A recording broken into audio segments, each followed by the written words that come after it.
नमस्कार, आप देख रहे हैं मनी सेंट्रल और मैं हूं आपके साथ विशाल शर्मा। 8वें वेतन आयोग की गाड़ी कहां फंसी है, इसका खुलासा आज के शो में होगा। आज मनी 9 पर हुए एक्सक्लूसिव इंटरव्यू में पूर्व वित्त सचिव सुभाष चंद्र गर्ग साहब ने 8वें वेतन आयोग को लेकर बड़ी बातें कही। उनकी बातों को आसान भाषा में जानने और समझने की कोशिश करेंगे। पूरी चर्चा में शामिल होने के लिए हमारे साथ मौजूद हैं हमारे सहयोगी और वरिष्ठ आर्थिक पत्रकार प्रवीण शर्मा सर, आपका मनी सेंट्रल में बहुत स्वागत है। थैंक यू विशाल। चेन्नई की लॉजिस्टिक कंपनी विनट्रैक इंक ने भारत में अपना ऑपरेशन बंद करने का ऐलान किया है। कंपनी ने आरोप लगाया है कि चेन्नई कस्टम्स यानी सीमा शुल्क विभाग के कुछ अधिकारियों ने उनसे बार बार रिश्वत मांगी और उनके काम में जानबूझकर देरी की।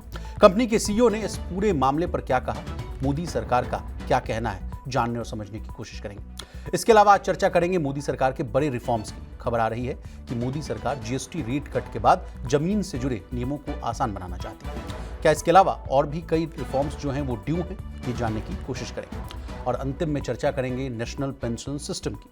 खबर ये आ रही है कि मोदी सरकार एनपीएस में बड़े बदलाव करने की तैयारी कर रही है ताकि रिटायरमेंट के बाद पेंशन जो है ज्यादा भरोसेमंद और आसान हो सके। क्या है सरकार की प्लानिंग, क्या बदलाव हो सकते हैं, विस्तार से इसको भी डिकोड करने की कोशिश करेंगे। तो चलिए बिना देर किए फटाफट करते हैं मनी सेंट्रल की शुरुआत। चेन्नई की लॉजिस्टिक कंपनी विनट्रैक इंक ने भारत में अपना ऑपरेशंस बंद करने का ऐलान किया है। कंपनी ने आरोप लगाया कि चेन्नई कस्टम्स के कुछ अधिकारियों ने उनसे बार बार रिश्वत मांगी और उनके काम में जानबूझकर देरी की। कंपनी के सीईओ प्रवीण गणेशन ने वीडियो जारी कर कहा कि ऐसे हालात में भारत में कारोबार करना मुश्किल हो गया है, इसलिए उन्होंने भारत में अपनी इंपोर्ट एक्सपोर्ट ऑपरेशंस बंद करने का फैसला किया है और अब वे अपना बिजनेस जो है थाईलैंड, चीन और नेपाल जैसे देशों में शिफ्ट करेंगे। दूसरी ओर चेन्नई कस्टम्स ने इन आरोपों को झूठा बताया और कहा कि कंपनी नियम तोड़ने से बचने के लिए इस तरह की बातें कर रही है। जैसे ये मामला सोशल मीडिया पर आया, विनट्रैक इनकी इस पोस्ट को 13,000 से ज्यादा लाइक्स, 8,000 से ज्यादा रीपोस्ट और 5 मिलियन से ज्यादा व्यूज मिल चुके हैं, जिससे ये मामला वायरल हो गया। एक्स पर चेन्नई कस्टम्स और विनट्रैक इंक जैसे हैशटैग्स जो हैं वो ट्रेंड होने लगे। इस घटना के बाद सोशल मीडिया प्लेटफॉर्म एक्स पर लोग कस्टम अधिकारियों के शोषण और परेशानियों की कहानियां जो हैं वो शेयर करने लगे। हालांकि मामला गंभीर होने पर केंद्र सरकार ने तुरंत जांच का आदेश दिया। वित्त मंत्रालय ने राजस्व विभाग से कहा है कि इस मामले को बहुत गंभीरता से लीजिए और एक वरिष्ठ अधिकारी को इसकी जांच के लिए नियुक्त भी कर दिया है। क्या है पूरा मामला सर, इसको मैं आपसे समझना चाहूँगा। भाई देखिए, सरकारी विभागों में भ्रष्टाचार के मामले आते रहते हैं। ईडी की छापेमारी होती है, तमाम तरह के एक्शन होते हैं। कभी किसी अधिकारी के घर से करोड़ों रुपए पाए जाते हैं, कभी आप देखेंगे कि किसी राज्य में किसी सामान्य से एक क्लर्क के घर से करोड़ों रुपए की बरामदगी होती है। ज़मीन जायदाद, सोने चांदी की लंबी चौड़ी जो है वो कागज़ों की फहरिस्त मिलती है। बाथरूम में गड्डियां फेंक दी जाती हैं सर, नोटों को जला दिया जाता है। 50,000 रुपए की सैलरी होती है और संपत्ति निकलती है 100 करोड़ की। तो इस कड़ी में दरअसल अब एक बहुत बड़ा खुलासा हुआ है, जहाँ पे कि चेन्नई के जो कस्टम्स हैं उन पर एक गंभीर आरोप प्रवीण गणेशन ने लगाए और उनकी कंपनी ने लगाए हैं। सीरीज़ ऑफ ट्वीट्स हुए इस आप समझिए कि पिछले 2-3 दिन के भीतर, और उसमें जब कंपनी ने अपने ऑपरेशंस, भारत में इंपोर्ट कंपनी है, उसने अपने ऑपरेशंस भारत में बंद करने का ऐलान किया, प्रवीण गणेशन ने कहा जी। तो उसके बाद से एक पूरी सीरीज़ ऑफ ट्वीट्स के दुनिया जहान से लोगों ने इस ट्वीट के उस पर ट्वीट करना शुरू किए, अपनी अपनी ऑर्डील, अपने अपने एक्सपीरियंसेस दर्ज कराए कि किस तरह से उनको भी अलग अलग वक्त पर सामना करना पड़ा है, चाहे कंपनियां चलाने वाले हों, चाहे इंपोर्ट करने वाले हों, चाहे एयरपोर्ट पर आने वाले, विदेश से अगर कोई आया है और एयरपोर्ट पर कुछ सामान लेके आया है, वहाँ उनको किस तरह की परेशानी का सामना करना पड़ा। ये सब चीज़ें अब पूरे सोशल मीडिया पे छा गई। और इसके बाद आपका चेन्नई के जो कस्टम्स हैं उन्होंने सफाई दी। उन्होंने कहा कि ये एलिगेशन जो है गलत हैं, इनको निराधार बताया और सिरे से खारिज किया। लेकिन ये मामला दरअसल तूल पकड़ गया और उसके बाद फाइनेंस मिनिस्ट्री को इस पर अपना पूरा बयान जारी करना पड़ा कि हम इस मामले की तह तक जाएंगे, इसकी पूरी कार्रवाई करेंगे। लेकिन ये सिस्टम में मौजूद एक डीप रूटेड करप्शन की तरफ विशाल इशारा करता है जी, और ये भी बात बताता है कि किस तरह से जो कानूनों की कॉम्प्लेक्सिटीज है उसके जाल में आम लोगों को फंसाया जाता है। अब इसमें बड़ी बात क्या है? बड़ी बात यह है कि दरअसल प्रधानमंत्री नरेंद्र मोदी लंबे वक्त से, और पिछले अगर आप देखें तो 10 साल लगभग हो गए सरकार को, 10 साल से लगातार इस बात की कोशिशें की जा रही हैं कि देश में एक ईज ऑफ डूइंग बिजनेस का एनवायरनमेंट बने, एक इकोसिस्टम बने जी। जो कागजी जो मकड़ जाल है उससे निवेशकों को, इन्वेस्टर्स को, चाहे विदेशी इन्वेस्टर हों चाहे कंपनियां हों, उनको निकाला जाए। लेकिन हकीकत जो ज़मीनी है दरअसल वो एक झटके में निकलकर बाहर आ गई कि आखिर भारत के सामने समस्या है क्या, भारत की प्रगति, भारत की ग्रोथ के लिए मुश्किलें कौन सी ज़्यादा बड़ी हैं।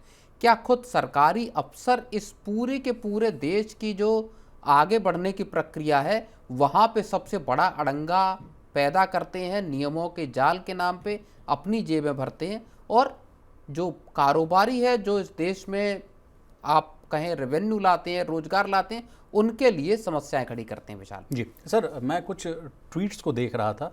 अब हालांकि मैं कल ही इस खबर को मतलब पकड़ लिया और इसको डिकोड करने की कोशिश की। कईयों ने तो लिखा है सर कि मेरे साथ 15 साल पहले एक घटना घटी जब मैं विदेश से वापस आ रहा था और एक घड़ी था, घड़ी को लेकर मुझे पैसे देने पड़े और उसके बाद ना उस समय कहा गया कि आप इसको ना टैंपर कर दीजिए और कुछ पैसे आप मुझे दे दीजिए, उसके बाद चले जाइए।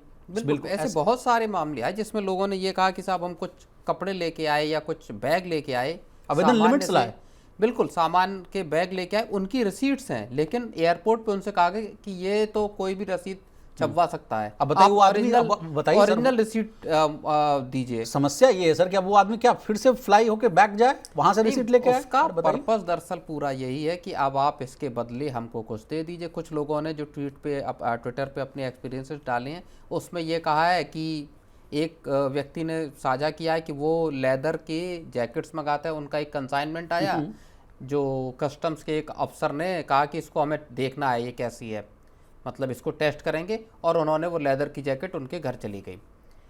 तो इस तरह की जो चोरी या जो कहें कि डकैती जी जो वो डाली डकैती डकैती का जो शब्द आपने यूज किया है सर वो सही है, क्योंकि इसको उस एग्जांपल से समझिए। 6 लाख का ऑर्डर, बिल्कुल, और उसके लिए 2 लाख का मतलब आप रिश्वत मांग रहे हैं भाई। और उसके लिए मैं मनी 9 इसकी संपुष्टि नहीं करता है सर, लेकिन जो पेमेंट का जो ये है सर रिसीट, स्क्रीनशॉट उस बंदे ने जारी किया है कि मैंने इन लोगों को पेमेंट किया है।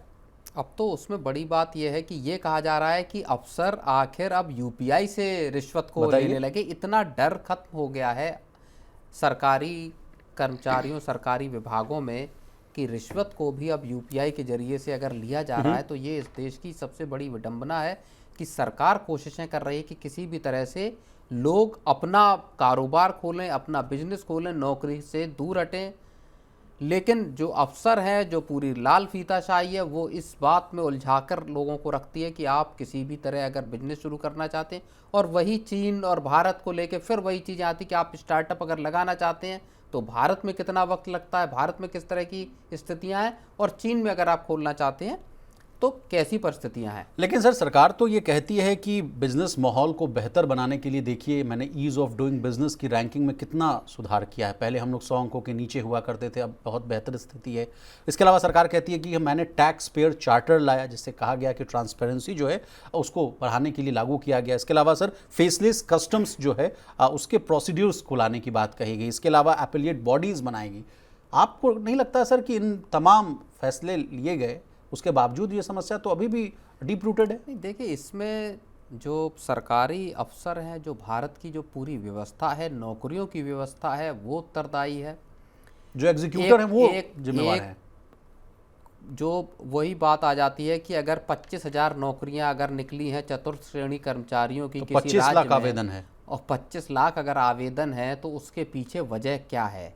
उसके पीछे वजह दरअसल यही है कि एक बार आपको सरकारी नौकरी मिली, इसके बाद आपको एक फ्री रन मिल जाता है कि अब आप जितनी मर्जी लूट कर लीजिए इस देश में। और इस देश में पिछले 70 साल से यही लूट का सिलसिला जारी है। चाहे आप तहसील चले जाइए, जो लोग भुक्तभोगी हैं, जो जाते हैं, जो देखते हैं, उनको पता है।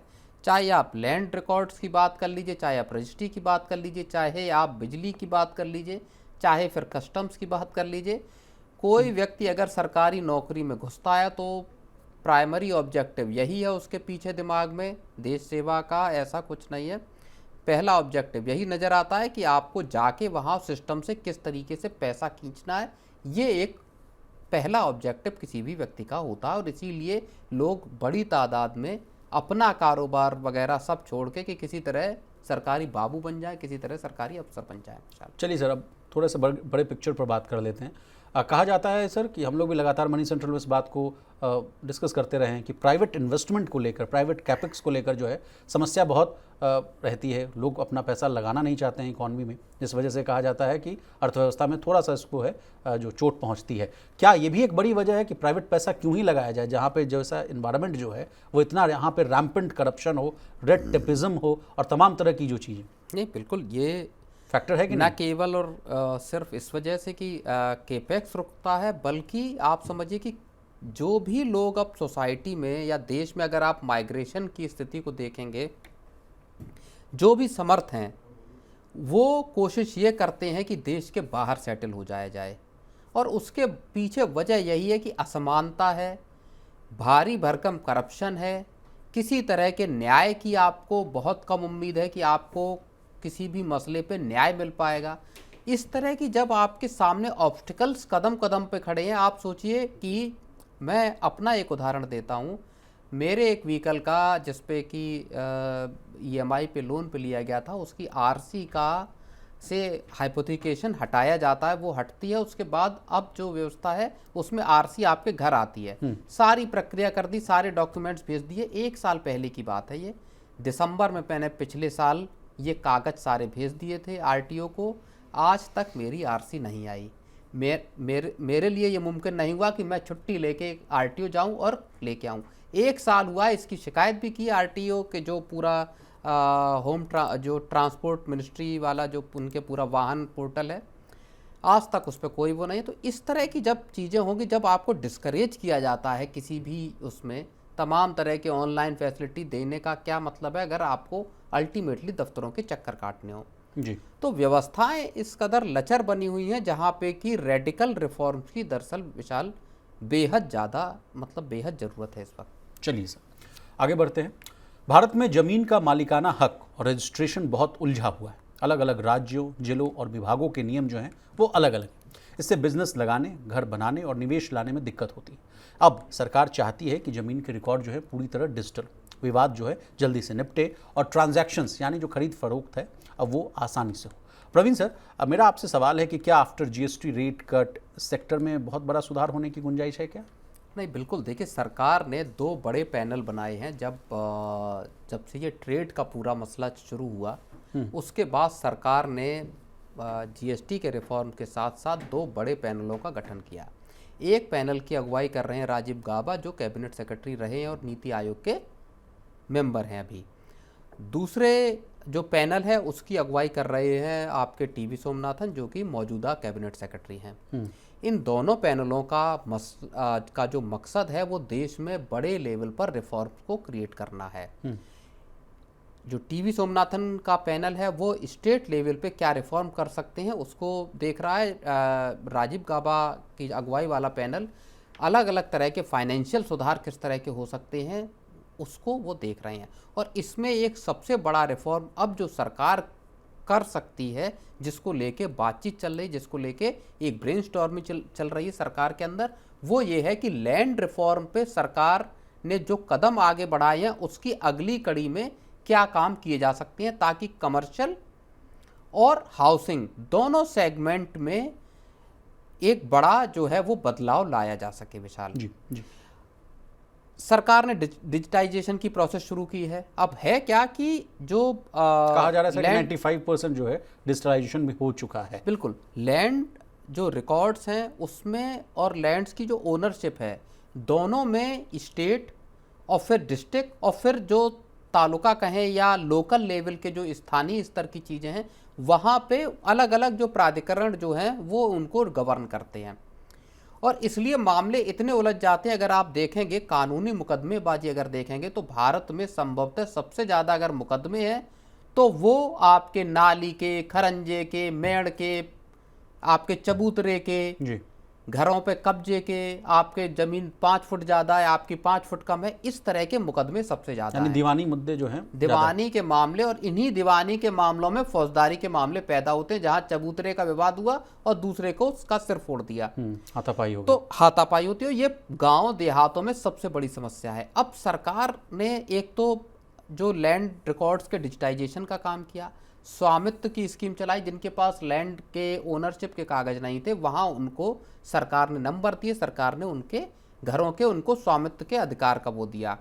आधार जैसा एक नंबर जनरेट किया गया। लेकिन अभी इसमें एक और बड़ा रिफॉर्म किया जाना जरूरी है ताकि भारत की जो लैंड एसेट है उसकी वैल्यू को अनलॉक किया जा सके विशाल जी। और एक जो मैकेंजी की रिपोर्ट है रीसेंट, वो ये बताती है कि अगर हाउसिंग और कमर्शियल इस पूरे जो भारत में ज़मीनों का अगर सुधार किया जाता है तो कीमतें तकरीबन 25% नीचे आ जाएंगी। ये तो आपने बहुत अच्छी बात बताई सर। तो अच्छा, अब आप देख लीजिए कि ज़मीनों की कीमतों का जो तौर तरीका है तय करने का, उसका कोई उसका पैमाना नहीं है। कोई रेशनलाइजेशन तो है नहीं, उसका कोई गणित नहीं है। आपको लगता है कि यहाँ की कीमत 10,000 रुपये फुट होनी चाहिए, 10,000 फुट कर दी। आपको अगले दिन लगा कि ये तो 15,000 फुट की ज़मीन हो गई, आपने 15,000 रुपये फुट की कर दी और लोग खरीदने वाले खरीदते भी हैं। तो जो डिमांड सप्लाई और एक कीमतों को तय करने का तरीका होता है वो इस पूरे सेक्टर में आज भी नहीं है, रियल्टी सेक्टर में जी। और इसीलिए इस रिफॉर्म को सरकार विशाल लेकर आना चाहती है। लेकिन सर इस रिफॉर्म की आप बात कर रहे हैं, लेकिन इसके रोड ब्लॉक्स क्या हो सकते हैं, चैलेंजेस क्या क्या हो सकते हैं? इतना आसान तो है नहीं। जहाँ तक मुझे समझ है सर, ज़मीन वाला जो मामला है वो राज्यों के हित में आता है, राज्यों के परिप्रेक्ष्य में आता है। जहाँ तक मुझे शेड्यूल्स की याद आ रही है, कॉन्स्टिट्यूशनली अगर मैं बात करूँ सर, तो वो स्टेट के सब्जेक्ट में आता है लैंड। नहीं, बिल्कुल वहाँ पे इसीलिए जो एक पैनल बना हुआ है टीवी सोमनाथन की अगुवाई वाला, वहाँ पे जैसे केंद्र सरकार ने भी आधार नंबर देने का जो ज़मीनों का वो शुरू किया, तो ये पैनल पूरे के पूरा जो लैंड के जो रिफॉर्म हैं उनके लिए सजेशन अपने दे सकता है और उसके बाद उन पे राज्यों को कहा जा सकता है कि आप इन रिफॉर्म्स के आधार पर अपने यहाँ चीज़ों को दुरुस्त कीजिए। तो ये एक बड़ा रिफॉर्म साबित हो सकता है, मुझे लगता है जीएसटी के बाद। जी। अब सर दूसरा रिफॉर्म्स के लिए जो खबर आ रही है सर, वो कहा जा रहा है कि वुमेन वर्कफोर्स पार्टिसिपेशन के क्षेत्र में भी जो है कुछ सुधार किए जा सकते हैं। कहा जाता है कि अगर भारत की बात की जाए तो यहाँ 33% जो महिलाएं हैं वो जो है सर वो वर्कफोर्स में हैं, जबकि अगर इसी का अगर आप तुलना करेंगे डेवलप्ड कंट्रीज से, और मेरे पास डेटा है सर, अगर मैं इस आंकड़े को चीन, अमेरिका और ऑस्ट्रेलिया से कंपेयर करूँ तो वहाँ ये जो आंकड़ा है वो 55% से लेकर 60% के पार जाता हुआ दिखता है। और इसके पहले भी सर, मैं जब सिविल्स की मैं तैयारी कर रहा था सर, उस समय भी IMF की चीफ हुआ करती थी क्रिस्टियन लगार्ड, वो कहती थी कि अगर वुमेन वर्कफोर्स अगर जुड़ जाता है, अगर 50% वर्कफोर्स अगर जुड़ जाती है देश की महिलाएं, तो उससे इंडियन GDP में 50% की बढ़ोतरी हो सकती है सर। तो पूरे मामले को हम आपसे समझना चाहते हैं कि क्या इसमें जो रिफॉर्म्स था वो ड्यू था? नहीं, बिल्कुल। देखिए, भारत में महिलाएं लंबे वक्त तक वर्कफोर्स से बाहर रहीं, पढ़ाई भी की तो वर्कफोर्स में लाने में कई तरीके की दिक्कत थी, सेफ्टी सिक्योरिटी के इश्यू थे। फिर एक जो ट्रेडिशनल सोसाइटी है उसकी अप्रोच है कि नहीं, महिलाएं काम करने न जाएं, घर देखें, परिवार देखें, खाना पीना देखें, उसमें महिलाएं उलझी रहीं एक लंबे वक्त तक। लेकिन पिछले अगर आप कुछ दशकों की बात देखेंगे, कम से कम 2-3 दशक को अगर आप देखेंगे तो ये पार्टिसिपेशन लगातार बढ़ा है, न सिर्फ शहरी सेंटर्स में बल्कि ग्रामीण सेंटर्स में भी। चाहे आशा हों, चाहे शिक्षा मित्र हों, चाहे टीचर्स हों, या इस तरह की दूसरी आंगनवाड़ी के कार्यकर्ता वगैरह हों, इस तरह की गतिविधियों में महिलाओं का पार्टिसिपेशन तेज़ी से बढ़ा है।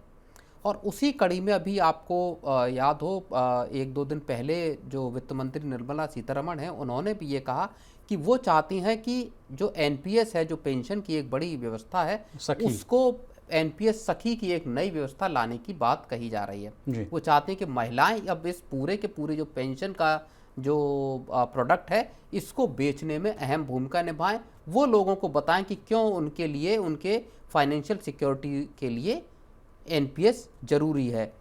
तो और देश की वित्त मंत्री भी आप समझिए कि महिला, तो भारत में महिलाओं के एम्पावरमेंट को लेके काम काफ़ी हुआ है और ये सरकार भी इसी दिशा में काम कर रही। लेकिन रिफॉर्म्स की यहाँ भी दरअसल ज़रूरत है और उनको फाइनेंशियल जो फ्रीडम है महिलाओं के लिए, वहाँ पे उनका अभी पार्टिसिपेशन या फाइनेंशियल जो आपका कहें लिटरेसी है या फाइनेंशियल आपके जो प्रोडक्ट्स की जानकारी है, उसके लिए उनकी पार्टिसिपेशन ज़्यादा ज़रूरी है। लेकिन सर कुछ आंकड़े मुझे याद आ रहे हैं, जिस तरह से प्रधानमंत्री आवास योजना में कहा गया कि महिलाओं के नाम पर ही हम आपको घर देंगे। उसके अलावा भी जनधन अकाउंट की भी अगर आप बात कर रहे थे सर, और जिसको हम लोग चर्चा भी कर रहे थे मनी सेंटर, उसमें भी कहा गया कि वो आंकड़े आए हैं 70% से अधिक जो अकाउंट होल्डर्स हैं वो महिलाएं हैं, जिनके अकाउंट में पैसा है वो रिटेन्ड है। तो इस तरह के भी बहुत सारे कदम उठाए गए हैं सर महिलाओं के उत्थान के लिए। नहीं, बिल्कुल कदम बहुत उठाए गए हैं और स्वावलंबी बनाने का या उनको SHGs हो, सेल्फ हेल्प ग्रुप, हाँ, उनको जानकारी देने के लिए काफ़ी सरकार के कदम है। लेकिन अभी भी आप समझिए कि अगले 10-12 साल बहुत महत्वपूर्ण है इस दिशा में आगे बढ़ने के लिए। जी चलिए सर आगे बढ़ते हैं। सरकार ने नेशनल पेंशन सिस्टम यानी NPS में बड़े बदलाव करने की तैयारी की है, ताकि रिटायरमेंट के बाद पेंशन जो है ज़्यादा भरोसेमंद और आसान हो सके। अभी देखिए NPS जो है मार्केट से लिंक्ड है, यानी इसमें मिलने वाली जो रकम है वो शेयर बाजार और उस पर जो इन्वेस्टमेंट किया जाता है उस पर निर्भर रहती है। इसकी वजह से बहुत से लोगों को रिटायरमेंट पर मिलने वाली पेंशन को लेकर जो है बड़ा अनसर्टेनिटी रहता है सर। अब PFRDA यानी जो पेंशन नियामक है, जो संस्था है, जो रेगुलेटर है, वो 3 नए जो ऑप्शंस है उसको लाने पर विचार कर रही है। पहला है सर कि फिक्स्ड पेंशन प्लान, दूसरा है कि महंगाई से जुड़ी हुई पेंशन, यानी जिसमें जो लगातार जो DA में बढ़ोतरी होती रहे, जिसमें मैं कह सकता हूँ सर कि इंडेक्सेशन वाला मामला, इन्फ्लेशन वाला जो इंडेक्सेशन है वो है, और गारंटीड पेंशन क्रेडिट की बात है। प्रवीण सर पूरा मामला क्या है इसको समझाइए। NPS कभी हम लोग सर, मैं तो बड़ा असमंजस में मैं खुद ही हूँ, कभी मैं मनी सेंटर में UPS को लेकर चर्चा करता हूँ, कभी NPS में चर्चा करता हूँ। सरकार के लेवल पर भी बहुत अनसर्टेनिटी है, समझ में नहीं आ रहा है कि किसको प्रमोट किया जाए। और आज जो सर बहुत सुपर एक्सक्लूसिव जो हम लोगों ने इंटरव्यू किया था उसकी भी बात आप बताइएगा, क्योंकि उसमें बहुत सारी बातें जो हैं 8वें वेतन आयोग से जुड़ी हुई आई थी। उसके बाद फिर देन मूव टू NPS। नहीं, देखिए NPS की अगर हम बात करें, जो अब नए एडिशनल बेनिफिट्स देने की NPS में अब सरकार बात कर रही है, और इसमें 3 तरह की स्कीमें लाने की बात कर रही है, जिसमें एक है step up SWP with annuity, एक है आपकी पीरियोडिक इन्फ्लेशन एडजस्टमेंट का फैसिलिटी, और तीसरी है आपकी पेंशन क्रेडिट करके। इन तीनों के तहत आप एक पक्की, सुनिश्चित और तय, जो पहले से आपकी डिज़ायर्ड है यानी पहले से जो तय है उतनी आप पेंशन पा सकते हैं। उसके लिए नियम शर्तें सरकार ने रखी गई हैं। स्टेप अप SWP में ये है कि आप सिस्टमेटिकली विड्रॉ कर सकते हैं पेंशन को, एक तयशुदा आपको उसका कम से कम 20 साल की उसके लिए आपको अवधि रहेगी जिसमें आप पैसा लगाएंगे और उसमें एक सर्टेन अमाउंट डालेंगे, और उसके बाद जितनी आपको पेंशन चाहिए उतनी पेंशन मिलेगी। सर आपको रोक रहा हूँ, SWP वही टर्म है ना सर जो हम लोग म्यूचुअल फंड में काफ़ी यूज़ करते हैं? बिल्कुल, तो एक तरह का आपका फंड जमा हुआ, उस फंड से आप फिर पैसा विड्रॉ कर रहे हैं, ऐसी व्यवस्था लाने की बात है। इन्फ्लेशन एडजस्टेड पेंशन की बात यह है कि आप 60 के साल के बाद आपको 1 साल तक आपको नॉर्मल पेंशन मिलेगी, उसके बाद आपको फिर जो इन्फ्लेशन से एडजस्ट करके आपको पेंशन मुहैया कराई जाएगी। इसी तरह से जो क्रेडिट वाली व्यवस्था है, पेंशन क्रेडिट वाली, उसमें आपकी हर जो आपका जमा की गई रकम है उसके सापेक्ष आपका एक क्रेडिट क्रिएट होगा, जिसके जरिए आपको एक तयशुदा पेंशन दी जाएगी। इसके साथ ही आपका आज जो 1 अक्टूबर से है वो पेंशन की नई एक व्यवस्था भी सरकार ने लागू की है, जिसमें आप 100% तक पैसा अपना शेयरों में लगा सकते हैं। ये पूरा का पूरा एक बड़ा बदलाव सरकार पेंशन के उसमें करती हुई नज़र आ रही है, और ऐसे वक्त पे कर रही है जबकि UPS को जो सरकार लेके आई थी उसको एक बेहद ठंडा विशाल रिस्पांस मिला। जी सर, अब UPS की बात आपने छेड़ दी है, तो सर UPS को लेकर क्या लेटेस्ट अपडेट है वो भी बता दीजिए। मुझे तो लगता है कि जहाँ तक 1 लाख लोगों ने ही मात्र UPS को ऑप्ट किया है ना सर, आउट ऑफ 30 लाख। बिल्कुल, 1 लाख के लगभग लोगों ने ऑप्ट किया है, और डेडलाइन भी बढ़ी है, जो कि हालिया आंकड़ा है, और उसको 2 साल के लिए, 2 महीने के लिए माफ़ कीजिएगा, कि उसकी डेडलाइन को भी बढ़ाया है।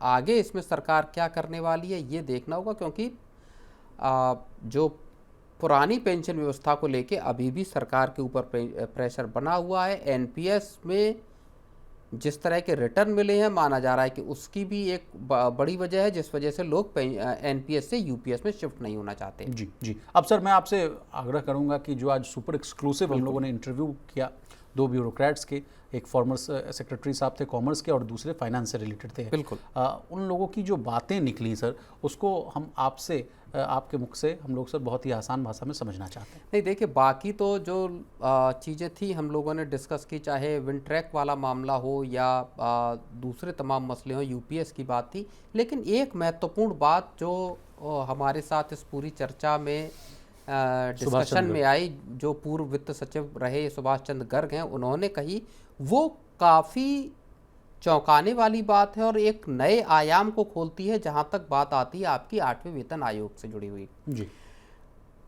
हर जो देश के भर के जो 27 लाख 28 लाख जो कर्मचारी हैं और बाकी जो बड़ा तबका है, उसके दिमाग में एक बात थी कि आखिर 8वां वेतन आयोग फंसा हुआ कहाँ पे है, क्यों नहीं सरकार इस पर आगे स्टेप उठा रही, जबकि इसका ऐलान जनवरी में कर दिया गया था इसी साल। आज पूर्व वित्त सचिव सुभाष चंद्र गर्ग ने जो एक बात कही है, वो एक बड़ी चौंकाने वाली बात है। उनका कहना था कि देखिए, ये भी मुमकिन है कि सरकार 8वें वेतन आयोग का गठन ही न करे। सरकार को आखिर क्या ज़रूरत है कि वो एक पूरा वेतन आयोग बने, जैसा पहले से होता आ रहा था 7वां वेतन आयोग या 6वां वेतन आयोग। हो सकता है सरकार 8वां वेतन आयोग गठन ही न करे और प्रधानमंत्री किसी मौके पर आए और सीधा इस बात का ऐलान करें कि हम केंद्र सरकार के कर्मचारियों की सैलरी 15%, 10% या 20% या जो भी एक सरकार के दिमाग में आंकड़ा आए, उसका ऐलान करें कि इतनी बढ़ोतरी इस तारीख से की जा रही है। सर, उन्होंने एक और बात कही, बहुत रोचक उन्होंने बात कही थी कि जिस समय ऐलान किया गया था 8वें वेतन आयोग के गठन की, जो माननीय मंत्री साहब जो थे अश्विनी वैष्णव साहब, उन्होंने किया, उसमें वो कुछ कह रहे थे कि वो कैबिनेट की मीटिंग नहीं हुई थी, वो कैबिनेट का फैसला कैबिनेट का फैसला नहीं था। वो एक तरह से सरकार ने अपने तरफ से एक जो जिस तरह के ऐलान किए जाते हैं कि आपने एक मान लीजिए पोल चुनाव के वक्त कोई आप ऐलान करते हैं, तो वो कोई कैबिनेट का फैसला नहीं है। वो किसी ने ऐलान किया कि हम साहब अगर आएंगे तो महिलाओं को 500 रुपये बांटेंगे, तो ये कोई कैबिनेट का फैसला नहीं, यही बात उनकी कहने की थी।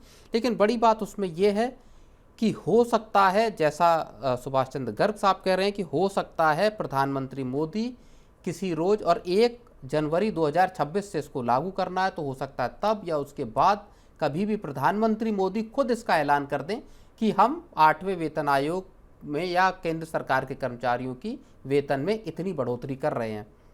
और इसी तरह की बात हुई, उन्होंने इस वाक्य को भी बताया कि जो GST 2.0 है, इसका ऐलान भी खुद प्रधानमंत्री मोदी ने किया लाल किले से कि हम GST का बड़ा रिफॉर्म लेकर आ रहे हैं, जबकि GST का कोई भी रिफॉर्म होना चाहिए था वो GST काउंसिल की बैठक के फैसलों में आना चाहिए था। ऐलान प्रधानमंत्री मोदी ने पहले किया, उसके बाद GST काउंसिल की बैठक हुई और उसमें उन तमाम जो 2 स्लैब को खत्म किया जाना था उसका फैसला किया गया या तय उसका ऐलान हुआ, फैसला हुआ। तो ये एक बड़ी आप कहें कि चौंकाने वाली चीज़ है। अगर ऐसा भी हो सकता है कि इसको इस तरह से 8वें वेतन आयोग की जगह सीधे केंद्र सरकार के कर्मचारियों की सैलरी में इजाफा कर दिया जाए। जी जी जी जी। तो प्रवीण सर, आपका बहुत शुक्रिया, आपने कीमती समय निकाला, तमाम विषय को बहुत ही आसान भाषा में विस्तार से समझाने की कोशिश की। तो आज के मनी सेंट्रल में बस इतना ही। इसी तरह देश, दुनिया और बिजनेस जगत से जुड़ी तमाम ताज़ा तरीन खबरों के लिए बने रहिए हमारे साथ और देखते रहिए मनी 9।